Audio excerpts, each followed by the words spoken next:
أعوذ بالله من الشيطان الرجيم.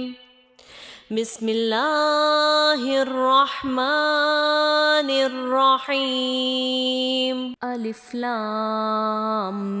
ميم. غلبت الروم في أدنى الأرض وهم من بعد غلبهم سيغلبون في بضع سنين. لله الأمر من قبل ومن بعد ويومئذ يفرح المؤمنون بنصر الله ينصر من يشاء وهو العزيز الرحيم. وعد الله لا يخلف الله وعده ولكن أكثر الناس لا يعلمون. يعلمون ظاهرا من الحياة الدنيا وهم عن الآخرة هم غافلون. أولم يتفكروا في أنفسهم ما خلق الله السماوات والأرض وما بينهما إلا بالحق وأجل مسمى وإن كثيرا من الناس بلقاء ربهم لكافرون. أولم يسيروا في الأرض فينظروا كيف كان عاقبة الذين من قبلهم كانوا أشد منهم قوة وآثاروا الأرض وعمروها أكثر مما عمروها وجاءتهم رسلهم بالبينات فما كان الله ليظلمهم ولكن كانوا أنفسهم يظلمون. ثم كان عاقبة الذين أساءوا السوء أن كذبوا بآيات الله وكانوا بها يستهزئون. الله يبدأ الخلق ثم يعيده ثم إليه ترجعون. ويوم تقوم الساعة يلبس المجرمون ولم يكن لهم من شركائهم شفعاء وكانوا بشركائهم كافرين. ويوم تقوم الساعة يومئذ يتفكرون. فأما الذين آمنوا وعملوا الصالحات فهم في روضة يحبرون. وأما الذين كفروا وكذبوا بآياتنا ولقاء الآخرة فأولئك في العذاب محضرون. فسبحان الله حين تمسون وحين تصبحون وله الحمد في السماوات والأرض وعشيا وحين تظهرون. يخرج الحي من الميت ويخرج الميت من الحي ويحيي الأرض بعد موتها وكذلك تخرجون. ومن آياته أن خلقكم من تراب ثم إذا أنتم بشر تنتشرون. ومن آياته أن خلق لكم من أنفسكم أزواجا لتسكنوا إليها وجعل بينكم مودة ورحمة إن في ذلك لآيات لقوم يتفكرون. ومن آياته خلق السماوات والأرض واختلاف ألسنتكم وألوانكم إن في ذلك لآيات للعالمين. ومن آياته منامكم بالليل والنهار وابتغاؤكم من فضله إن في ذلك لآيات لقوم يسمعون. ومن آياته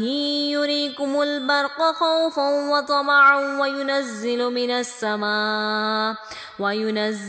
السماء ماء فيحيي به الأرض بعد موتها إن في ذلك لآيات لقوم يعقلون. ومن آياته أن تقوم السماء والأرض بأمره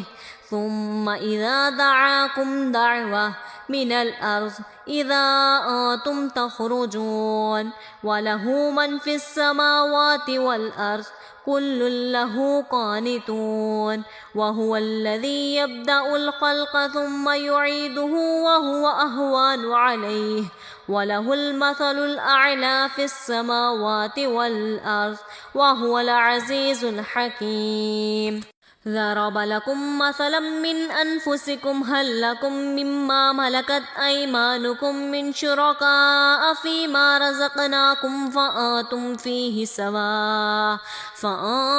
فيه سواء تخافونهم كخيفتكم أنفسكم كذلك نفصل الآيات لقوم يعقلون بل اتبع الذين ظلموا أهواءهم بغير علم فمن يهدي من أضل الله وما لهم من ناصرين فأقم وجهك للدين حنيفا فطرة الله التي فطر الناس عليها لا تبديل لخلق الله ذلك الدين القيم ولكن أكثر الناس لا يعلمون منيبين إليه واتقوه وأقيموا الصلاة ولا تكونوا من المشركين من الذين فرقوا دينهم وكانوا شيعا كل حزب بما لديهم فرحون وإذا مس الناس ضر دعوا ربهم منيبين إليه ثم إذا أذاقهم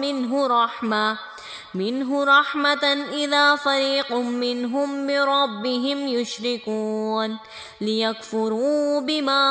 آتيناهم فتمتعوا فسوف تعلمون أم أنزلنا عليهم سلطانا فهو يتكلم بما كانوا به يشركون وإذا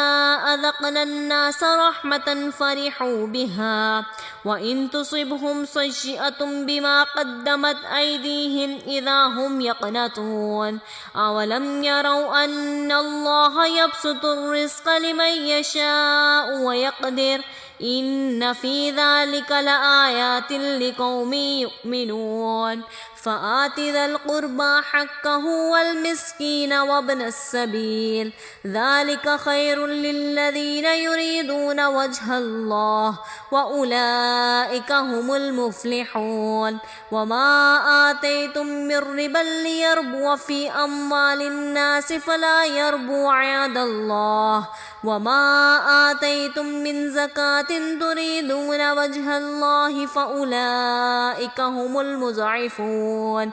الله الذي خلقكم ثم رزقكم ثم يميتكم ثم يحييكم هل من شركائكم من يفعل من ذلكم من شيء سبحانه وتعالى عما يشركون ظهر الفساد في البر والبحر بما كسبت أيدي الناس ليذيقهم بعض الذي عملوا لعلهم يرجعون قل سيروا في الأرض فانظروا كيف كان عاقبة الذين من قبل كان أكثرهم مشركين فأقم وجهك للدين القيم من قبل أن يأتي يوم لا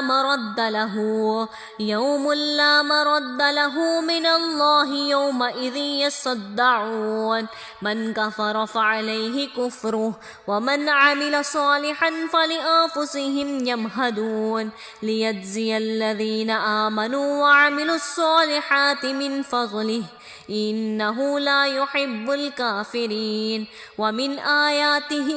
أن يرسل الرياح مبشرات وليذيقهم من رحمته ولتجري الفلك بأمره ولتبتغوا من فضله ولعلكم تشكرون ولقد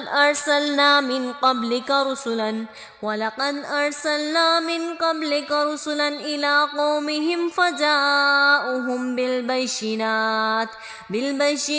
فانتقمنا من الذين أجرموا وكان حقا علينا نصر المؤمنين الله الذي يرسل الرياح فتثير سحابا فيبسطه في السماء كيف يشاء ويجعله كسفا فترى الودق يخرج من خلاله فإذا أصاب به من يشاء من عباده إذا هم يستبشرون وإن كانوا من قبل أن ينزل عليهم من قبله لمبلسين فانظر إلى آثار رحمة الله كيف يحيي الأرض بعد موتها إن ذلك لمحيي الموتى وهو على كل شيء قدير ولئن أرسلنا ريحا فرأوه مصرفا لظلوا من بعده يكفرون فإنك لا تسمع الموتى ولا تسمع الصم الدعاء إذا ولوا مدبرين وما